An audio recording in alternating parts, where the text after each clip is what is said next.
get it to work at all. Yeah. But the showers are obvious, right? And some families take more showers than we had kids, so there was lots of showering water. We had 2 hot water tanks, and I can't imagine how much money I wasted on energy over the last 15 years.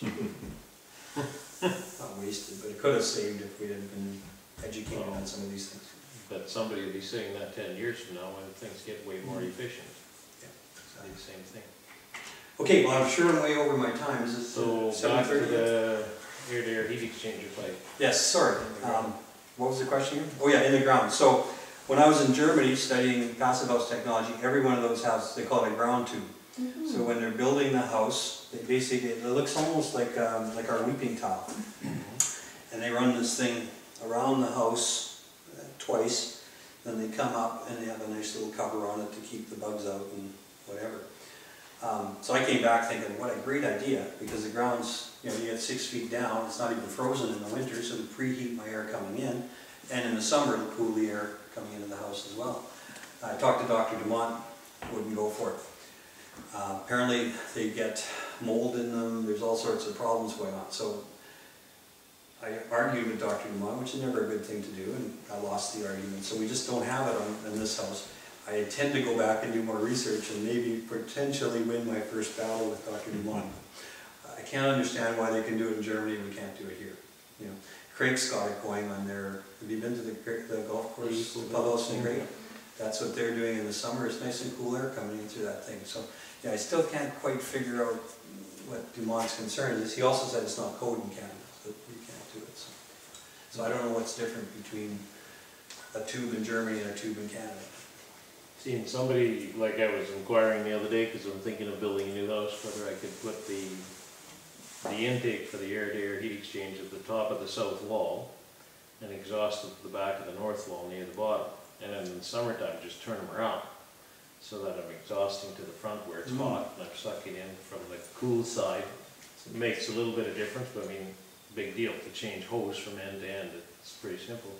And that's when somebody said, well, you put it in the ground and it's 8 degrees all year round, so it doesn't matter if it's 40 below outside, it's still coming at 8. And then I got thinking later, well, all that hose and stuff, what about mold and stuff like that? But yeah, nobody had an answer for me yet. So what's Dumont's buddy's name? Do you know, Brian? The guy that does the actual building? I ran into him one day, and he was he's done something similar to that, but it's basically glycol running through the ground. And then it's almost like a radiator he's got. So the glycol tubes are running underground and feeding this radiator that preheats or pre-cools the air. So it's kind of like geothermal for your air to heat exchange. A mini geothermal kind of system. What's his name? Harold Orr. Harold Orr? Yeah. Guy that done the chainsaw retrofits. You guys seen those movies? Go on Google and type in chainsaw retrofit and you'll see Harold Orr cutting the eaves off of a house to redo the insulation. Quite amazing to watch. It's stop time, so they got the whole day in about 3 minutes, right? It's just fun to watch. But amazing. What material were those underground pipes made of in Germany? I didn't pay enough attention. I think that's one of the things I've got to get back to and sort it out. So I think I have a hunch on that one. Like if they didn't use plastic, if they used more of a mineral base, they could have a higher alkali, which would stop the mold. Couldn't it? Yeah. Or maybe a mineral paint. You obviously know way more about this than I do, so why don't you write a blog for me on it? I emailed you, but you didn't email me back. I didn't? No. No, you must have got the wrong one. I never miss an email, so send it again. Okay. Please do.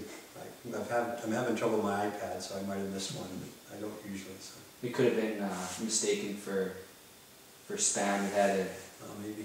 It had links in it, so maybe it just got spam filter. Yeah. I'll check that. No, they're usually pretty good. So. Did you find a significant sort of like, I guess, theoretical difference between the way they do passive houses, the envelopes in Europe, and then they do here? Because I mean, obviously, they like to have a continuous envelope all the way around, whereas we don't. Yeah, I had so much fun with that because I was in Germany for a week. I met with 5 or 6 different builders and probably saw 25 or 30 different homes at different levels of construction. Well, I saw 30 in one day actually, but was like walking through a house being built because they're all at different stages.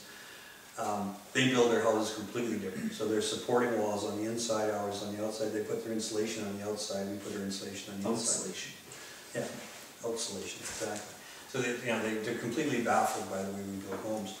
And they build them quite effectively. Like they're even, I was talking to them about the cost of labor, and their average cost for a subcontractor is 50 euros an hour. It should be about 75 dollars an hour, right? Like, you know, the conversion rate. Yet they're building their homes, they don't, again, they do it by euros per square meter, but it comes out to around 170, 160 a foot for a finished home. So it's, you know, cheaper than Saskatchewan, way better built, and way more expensive labor. So they're doing a lot of things right that we should maybe consider. Our advantage is endless renewable resource called forests that provide endless amounts of lumber in a very cost-effective manner. So it's a, you know, it's a very good resource and it's renewable. It's a good way to build homes. So do they use similar materials to us, or they don't use any wood or studs? It's all concrete. The walls are sort of, the inside wall would be a chunk of chalk. It looked like a chalk thing almost. Like it was, I can't describe it. They were cutting it. It wasn't concrete, it wasn't chalk. It was sort of in between. It was about that thick, and that was their supporting wall.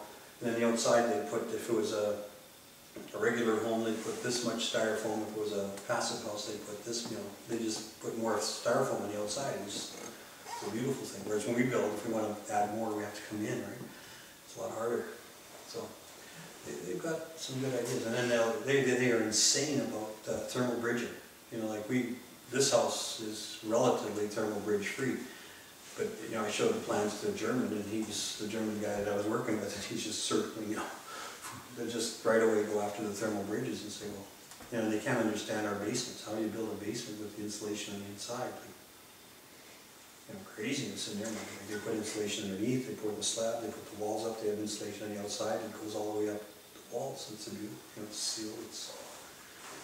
But they were showing me they put a deck on this one house that I was looking at, and the deck wasn't connected to the house. It was floating because they didn't want a thermal bridge through the wall with a nail or a screw to hold this thing to the. They just go, man, that's so we're doing it. But they do a lot of things pretty bright. So. There's a really cool way of building, I don't know if you've heard of it, it's called Duracell blocks. And it's like a carbonized wood with concrete in and like slabs of mineral wool inside, so the insulation and the foundation or wall is all in one piece. That's interesting. And it's breathable, so like the Germans, they love their breathable walls too. Yeah. And so you plaster the inside, and I don't know, there's a bunch of stuff you put on the outside. And then it's diffuses vapors and stuff and keeps the heat in. But you can buy it here in Canada. It's amazing. Yeah, they're starting to bring those in now, where they come and they just unhook it off the truck with a crane and set your basement walls down, screw them together. And That's what this is going to be on. It's we're using Superior walls. Right. It's a prefab concrete wall with insulation built into it. And you guys are looking at it too, aren't you? And isn't somebody else building out there with that wall? That guy that's down on the river there. The new one, The new one. the engineer? Yeah, he's got, I can't remember his name, but he's got. Is that polystyrene on there though? Inside, I think it's polystyrene, and then there's an actual big thermal bridge problem because they've got that. So what we're going to do is we're using that, gets you about an R12, R16, and we listen to, and then we're going to put a 2x4 wall inside and then fill the gap.